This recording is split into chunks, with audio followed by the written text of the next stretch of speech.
Hi everyone, here's a quick tutorial on my way to sew ribbons onto ballet shoes. So to start, you need your ballet shoes, so either flats, demi-point shoes or point shoes. You need the ribbon, and the ribbon is available in the correct lengths from any dance shop. If you are sewing point shoes or demi-point shoes, you do need a wider ribbon. This narrow one is for flats. You need a needle, you need thread. Some dancers choose to use dental floss instead of thread because it is stronger and also, give a nice fresh smell to your shoes.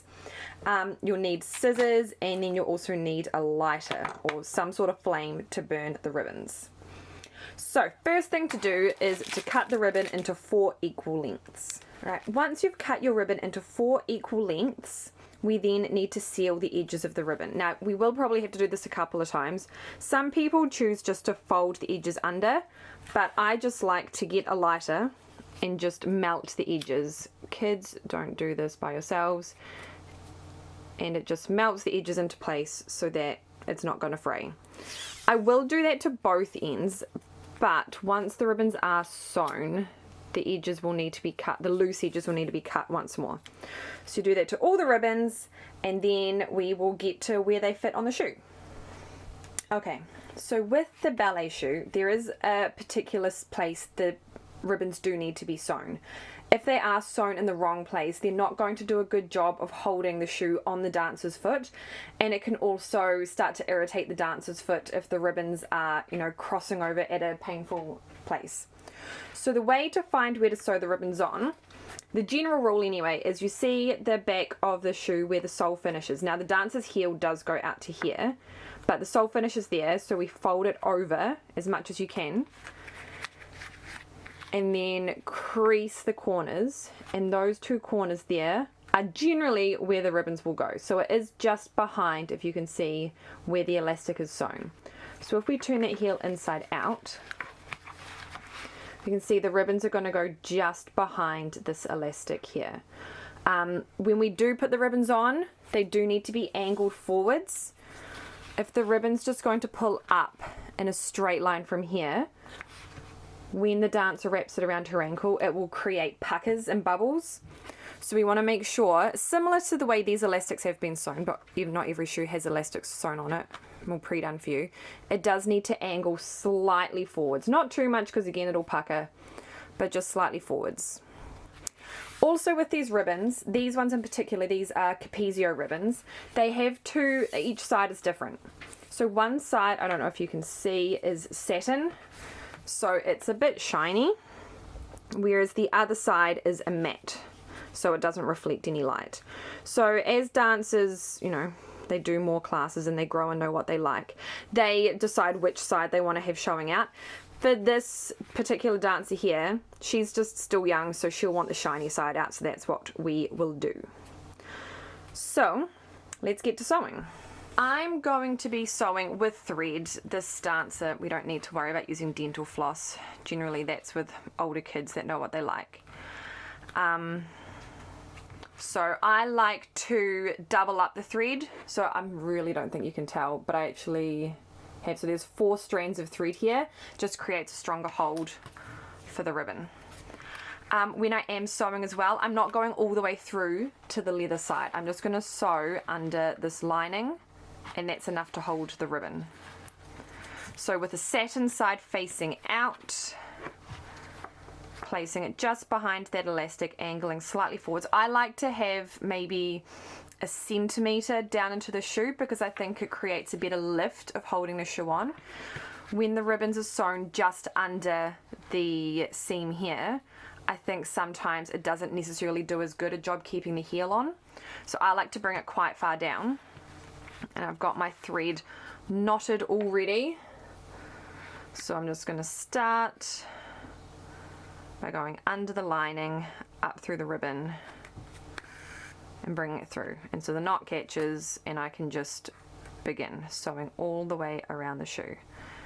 So I like to be quite finicky with mine and make it look nice and tidy.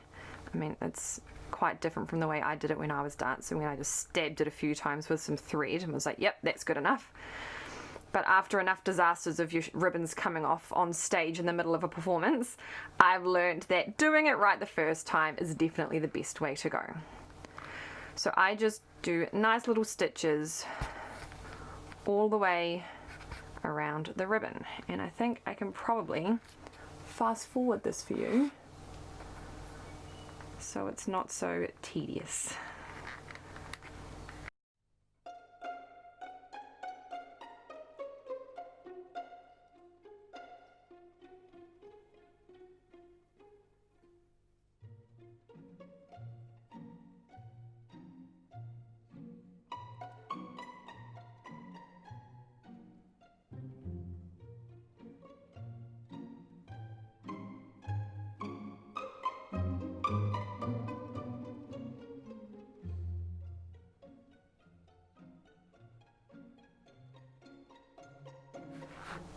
So once you get to the end, you want to make a knot or a few knots, because again, you don't want the shoe to come off mid-stage. So I just create a loop and thread through that a couple of times just to make it nice and secure.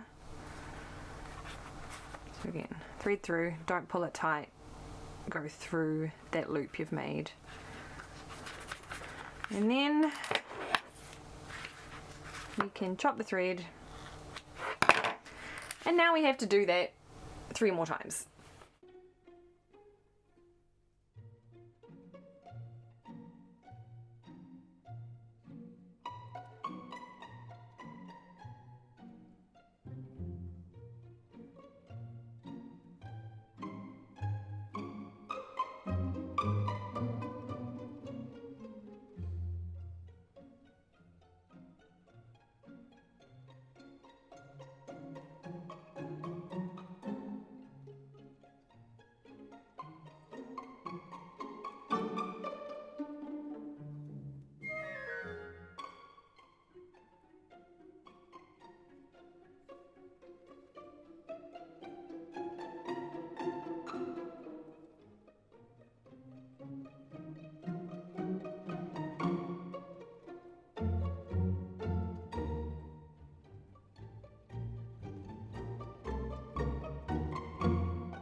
And through the magic of editing, we have a finished pair of shoes.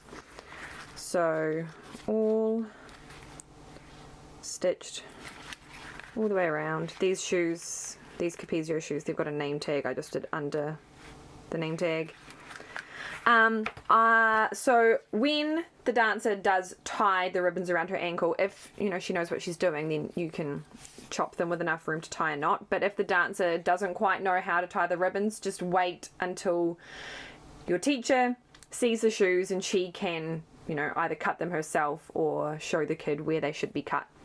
But you don't want to go through all that time sewing ribbons and then they wind up being too short to actually use. So enjoy sewing.